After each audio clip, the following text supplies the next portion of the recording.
ஒரு 2 வருஷம் வாழ்ந்துருப்போப்பா. 2 வருஷம் 2 மாசம் 18 நாள். சூப்பர்ல. ஸோ எத்தனை வருஷம், எத்தனை மாசம், எத்தனை நாள், ஸோ இதே மாதிரி எப்படி எக்ஸலை கால்குலேட் பண்றது பார்க்கலாமா? என்னோட பேர் சப்ருதீன். நான் ஒரு Microsoft certified trainer and Excel expert. So இந்த வீடியோவில் நம்ம பார்க்க போற ஃபங்க்ஷன் எக்ஸல்லே இல்லாத ஒரு ஃபங்க்ஷன், ஆனால் எக்ஸல்ல யூஸ் பண்ண முடியும். நீ என்ன சொல்ற? ஆமாங்க. இப்போ பொதுவா எக்ஸல்ல இருக்கிற எல்லா ஃபங்க்ஷனுமே வந்து எக்ஸலோடைய டேட்டா பேஸ்ல அவைலபிளா இருக்கும். நீங்க என்ன ஃபங்க்ஷன் யூஸ் பண்ணாலும் உங்களுக்கு அந்த ஃபங்க்ஷனுடைய ஹெல்ப் அண்ட் ஹிண்ட்ஸ் வந்து அங்கங்க உங்களுக்கு கொடுத்துக்கிட்டே இருக்கும். இப்போ ஃபார் எக்ஸாம்பிள் வந்து பாத்தீங்கன்னா, இப்போ நான் VLOOKUP நான் டைப் பண்ண போறேன் அப்படின்னா, ஸோ VLOOKUP அப்படின்னு நீங்க டைப் பண்ணும் போதே அதோடைய லிஸ்ட் ஆஃப் ஃபங்க்ஷன்ஸ் எல்லாமே வந்துருக்கும். ஃபார் எக்ஸாம்பிள் நான் சம் இஃப்ஸ் தேடுறேன் அப்படின்னா, ஸோ சம் அப்படின்னு டைப் பண்ணும் போதே சம்னு ஸ்டார்ட் ஆகிற எல்லா ஃபங்க்ஷனுமே அதில் லிஸ்ட் ஆகிடும். ஸோ அதே மாதிரி அந்த ஃபங்க்ஷன் நீங்கள் சூஸ் பண்ணும்போது இந்த இடத்துல அந்த ஃபங்க்ஷனுடைய டெஃபினேஷனும் நீங்கள் பார்க்கலாம். ஸோ அதே மாதிரி இப்போ நீங்கள் ஏதாவது ஒரு ஃபங்க்ஷன் வேணும் அப்படின்னு நீங்கள் செலக்ட் பண்ணீங்கன்னா கீழே அந்த ஃபங்க்ஷனுடைய சின்டாக்ஸும் உங்களுக்கு வந்துடும். இப்போ இது எந்த சம்மி ஃபங்க்ஷன் மட்டும் கிடையாது, VLOOKUP, XLOOKUP, எந்த ஃபங்க்ஷன் எக்ஸல்ல இருக்க எல்லா ஃபங்க்ஷனுக்கும் வந்துடும். ஆனா நம்ம பார்க்க போற ஃபங்க்ஷன்ல இந்த மாதிரி ஆப்ஷன்ஸ் கிடையாது. ஸோ அப்படியே ஒரு ஃபங்க்ஷன் தான் இந்த வீடியோ நம்ம லேர்ன் பண்ண போறோம். இந்த ஃபங்க்ஷனை பத்தி நீங்க தெரிஞ்சுக்கணும் அப்படின்னா இந்த வீடியோ ஃபுல்லா பாருங்க. ஸோ வீடியோக்குள்ள போறதுக்கு முன்னாடி நீங்க இன்னும் சப்ஸ்கிரைப் பண்ணலாம், இந்த சேனல் மறக்காம சப்ஸ்கிரைப் பண்ணிட்டு வாங்க வீடியோக்குள்ள போகலாம்.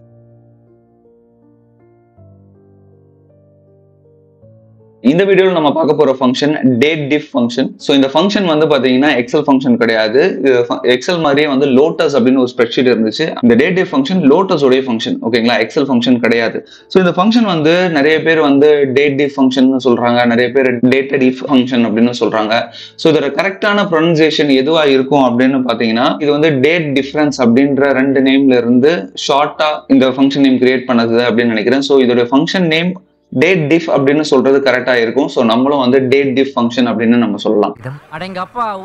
இந்த ஃபங்க்ஷனுடைய சின்டாக்ஸ் என்ன? இப்போ நான் ஆல்ரெடி சொன்னேன், எக்ஸல்ல இருக்கிற எல்லா ஃபங்க்ஷனுக்குமே வந்து சின்டாக்ஸும் வந்துடும், அதோடைய டெஃபினேஷன் வந்துடும். ஆனா இந்த ஃபங்க்ஷனுக்கு அப்படி வராது இல்லையா? ஸோ இதோடைய சின்டாக்ஸ் வந்து பாத்தீங்கன்னா date diff, first argument start date, calculate பண்ண போற டேட்டோடைய ஃபர்ஸ்ட் டேட் என்ன அப்படின்றத நம்ம ஃபர்ஸ்ட் ஆர்குமெண்டா கொடுப்போம்.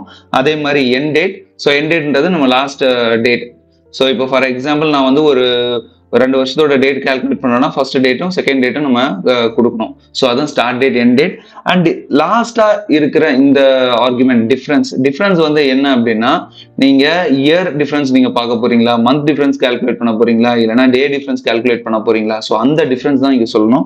ஸோ இதுல கிட்டத்தட்ட ஒரு 6 கேரக்டர்ஸ் இருக்கு. இதை வேணா நீங்க ஸ்கிரீன்ஷாட் கூட நீங்க எடுத்து வச்சுக்கலாம். உங்களுக்கு இயர் டிஃபரன்ஸ் வேணும்னா Y அப்படின்ற கேரக்டர் கொடுப்போம், மந்த் டிஃபரன்ஸ் வேணும்னா Mன்ற கேரக்டர் கொடுப்போம், டே டிஃபரன்ஸ் வேணும்னா D அப்படின்ற கேரக்டர்ஸ் கொடுப்போம். ஸோ இது வந்து நம்ம இப்போ ஒரு எக்ஸாம்பிள் பார்த்துடலாம். சரி, இந்த எக்ஸாம்பிளுக்கு ஸ்டார்ட் டேட் வந்து நான் 1/1/2023 அப்படின்ற டேட் நான் கொடுக்குறேன். ஸோ அதே மாதிரி நான் இன்னைக்கு டேட் யூஸ் பண்றேன். இந்த வீடியோ நான் ரெக்கார்ட் பண்ணிட்டு இருக்கும் போது டேட் வந்து பாத்தீங்கன்னா 1 October 2025.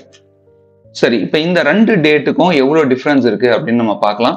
ஸோ இதுக்கு வந்து நீங்க டிஃபரன்ஸ் கேரக்டர் வந்து நீங்க தனியா ஒரு ரெஃபரன்ஸாகவும் நீங்க யூஸ் பண்ணலாம். அப்படி இல்லைன்னா நீங்க டைரக்டாவே உங்களுடைய ஃபார்முலாலையும் யூஸ் பண்ணலாம். நான் வந்து டைரக்டா ஃபார்முலால யூஸ் பண்ண போறேன்.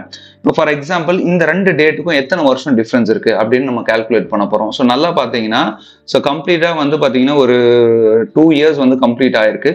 ஸோ இப்போ டேட் டிஃப் இப்போ வந்து பாருங்க, நான் டேட் அப்படின்னு டைப் பண்ணும்போது டேட் டிஃப் ஃபங்க்ஷன் இதுல வரல. பட் இதுல நீங்க டேட் டிஃப்னு டைப் பண்ணிட்டு பிராக்கெட் கொடுக்கும் போது இந்த மாதிரி வரும், சரிங்களா? ஆனா அகைன் வந்து உங்களுக்கு சின்டாக்ஸ் எதுவுமே வராது. ஓகே, சரி, டேட் டிஃப் போட்டாச்சு. இதோட ஃபர்ஸ்ட் ஆர்குமெண்ட் என்ன? நம்மளுடைய ஸ்டார்ட் டேட். செகண்ட் ஆர்குமெண்ட் என்ன? நம்மளுடைய எண்ட் டேட். இப்போ நான் வந்து நம்பர் ஆஃப் இயர்ஸ் தான் நான் கண்டுபிடிக்க போறேன். ஸோ நம்பர் ஆஃப் இயர்ஸ் நான் ஒய்ன்னு கொடுக்குறேன். ஸோ கொடுக்கும்போது எனக்கு 2 years டிஃபரன்ஸ் அப்படின்ற மாதிரி எனக்கு வருது. ஸோ இதோடைய ஃபார்முலாவை நான் இங்கே ஃபார்முலா டெக்ஸ்ட் யூஸ் பண்ணி நான் இங்கே காட்டுறேன். ஸோ தட் உங்களுக்கும் வந்து அண்டர்ஸ்டாண்டிங்காக இருக்கும். இப்போ எனக்கு இந்த 2 டேட்டுக்கும் எவ்வளோ மந்த் டிஃபரன்ஸ் இருக்குன்னு பார்க்கலாம். இப்போ ஃபார் எக்ஸாம்பிள் வந்து பார்த்தீங்கன்னா, எனக்கு 2023ல 12 மாதம், 24ல 12 மாதம், ஸோ 24 மாதம். அதே மாதிரி இப்போ 25ல வந்து பார்த்தீங்கன்னா கிட்டத்தட்ட 9 months கம்ப்ளீட் ஆயிருக்கு. ஸோ 24 + 9 நமக்கு 33 months டிஃபரன்ஸ் இருக்கு இல்லையா? ஸோ இது வந்து நம்ம கால்குலேட் பண்ணணும் அப்படின்னா same date diff function. So date diff function இதுதான் நம்மளுடைய ஸ்டார்ட் டேட், இதுதான் நம்மளுடைய எண்ட் டேட். அதே மாதிரி எனக்கு மந்த் வைஸ் டிஃபரன்ஸ் வேணும். ஸோ 33 அப்படின்ற மந்த் நமக்கு இங்க வந்துடும். ஸோ அதே மாதிரி இப்போ நம்பர் ஆஃப் டேஸ் டிஃபரன்ஸ் வேணும் அப்படின்னா, so date diff function. So date diff ஃபங்க்ஷன்ல என்னுடைய ஸ்டார்ட் டேட், என்னுடைய end date, number of days difference ஒரு 1000 days அந்த மாதிரி வரலாம். ஸோ 1004 days அந்த மாதிரி நமக்கு காட்டுது. சரிங்களா? ஸோ இது வந்து டேஸ். சரி, இப்போ பார்த்தீங்கன்னா 33 month அப்படின்னு எனக்கு ஓவராலாக காட்டுது இல்லையா?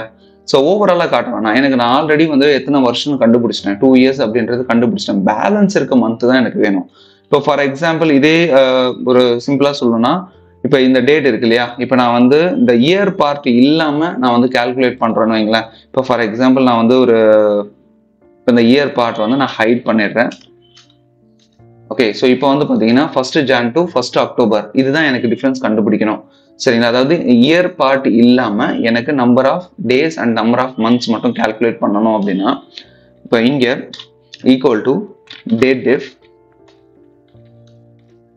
Start date and end date. இப்போ நான் நம்பர் ஆஃப் மந்த்ஸ் மட்டும் கால்குலேட் பண்ணணும்னா YM இந்த கேரக்டர்ஸ் யூஸ் பண்ணீங்கன்னா இயர் பார்ட் இல்லாம நமக்கு மந்த் எவ்வளோ இருக்கு அப்படின்ற பார்ட் நமக்கு வந்துடும். ஸோ 9 months அப்படின்றது இருக்கு. ஓகே, ஸோ அதே மாதிரி எனக்கு நம்பர் ஆஃப் டேஸ் மட்டும் தான் வேணும், இயர் பார்ட் இல்லாம எனக்கு டேஸ் மட்டும் எனக்கு வேணும் அப்படின்னா, இப்போ இங்க date diff open bracket start date end date. So YD அப்படின்ற கேரக்டர்ஸ் நீங்க கொடுக்கும்போது ஸோ அந்த வருஷத்தோடைய டேஸ் மட்டும். ஓகே, ஸோ இப்போ நம்ம வருஷம் இல்லாம இந்த டேட்ஸ், இந்த டேட் அண்ட் மந்தோடைய டிஃபரன்ஸ் மட்டும் உங்களுக்கு இங்கே காட்டும். ஸோ இது வந்து YD அண்ட் YM அப்படின்ற கேரக்டர்ஸ். சரி, இப்போ நான் வந்து 2 years கண்டுபிடிச்சிட்டேன், 9 months அப்படின்றதும் கண்டுபிடிச்சிட்டேன். பேலன்ஸ் எவ்வளோ டேஸ் இருக்கு? இப்போ ஃபார் எக்ஸாம்பிள் இது ரெண்டுமே 1 அப்படின்னு இருக்கிறதுனால மோஸ்ட்லி நமக்கு 0 அப்படின்ற மாதிரி டேஸ் வரலாம். ஸோ நான் என்ன பண்றேன், இது வந்து நான் ஒரு 5th Octoberன்னு வச்சுக்கிறேன். சரிங்களா?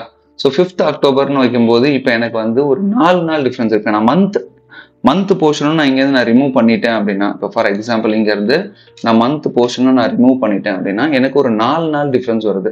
ஸோ எப்படின்னா 2 வருஷம் 9 மாசம் 4 நாள் அப்படின்ற மாதிரி எனக்கு கால்குலேட் கிடைக்கும். ஸோ அதனால நம்ம இதை கால்குலேட் பண்ணி பார்ப்போம். ஸோ ஈக்குவல் டு டேட் டிஃப் என்னுடைய ஸ்டார்ட் டேட் எண்ட் டேட் இங்க MD அப்படின்னு கொடுக்க போறோம். ஸோ MD அப்படின்னு கொடுக்கும்போது நம்ம இயர் பார்ட்டும் எடுத்துடுறோம், மந்த் பார்ட்டும் எடுத்துறோம், வெறும் டேட் மட்டும் தான் நம்ம வச்சு நம்ம கால்குலேட் பண்றோம். ஸோ நமக்கு 4 நாள் டிஃபரன்ஸ் இருக்கு. சரிங்களா? ஸோ இதோடைய ஆக்சுவல் டேட் வந்து 1st January 2023ல இருந்து 5th October 2025 வரைக்கும் நம்ம கால்குலேட் பண்ணியிருக்கோம். ஸோ டோட்டலா இப்போ நீங்க கால்குலேட் பண்ணா எனக்கு 2 வருஷம் 9 மாசம் 4 நாள் அந்த மாதிரி ஆயிருக்கு. ஸோ இவ்வளவுதான் இந்த ஃபங்க்ஷன். இந்த வீடியோ பார்த்துட்டு இருக்க உங்க எல்லாருக்குமே வந்து ஒரு சின்ன ஹோம்ஒர்க். ஸோ இப்போ உங்க ஸ்கிரீன்ல தெரியுற இந்த 2 டேட்ஸ், ஆக்சுவலி கிரீன்ல இருக்கிறது எல்லாமே வந்து ஸ்டார்ட் டேட் அண்ட் ரெட்ல இருக்கிறது எல்லாமே வந்து எண்ட் டேட். ஸோ இந்த 3 கொஸ்டினுடைய ஆன்சர் வந்து கமெண்ட்ல மென்ஷன் பண்ணுங்க. இந்த வீடியோ உங்களுக்கு யூஸ்ஃபுல்லா இருக்கும்னு நம்புறேன். ஸோ இந்த வீடியோ உங்களுக்கு பிடிச்சிருந்தா லைக் பண்ணுங்க. இந்த வீடியோ வேற யாருக்காவது யூஸ்ஃபுல்லா இருக்கும் அப்படின்னு நினைச்சிருந்தீங்கன்னா அவங்களுக்கு ஷேர் பண்ணுங்க. ஸோ உங்களுக்கு வேற ஏதாவது ஃபீட்பேக்ஸ் இருந்ததுன்னா அதை கமெண்ட்ல மென்ஷன் பண்ணுங்க. மறக்காம சேனலுக்கு சப்ஸ்கிரைப் பண்ணுங்க. தேங்க்ஸ் ஃபார் வாட்சிங்.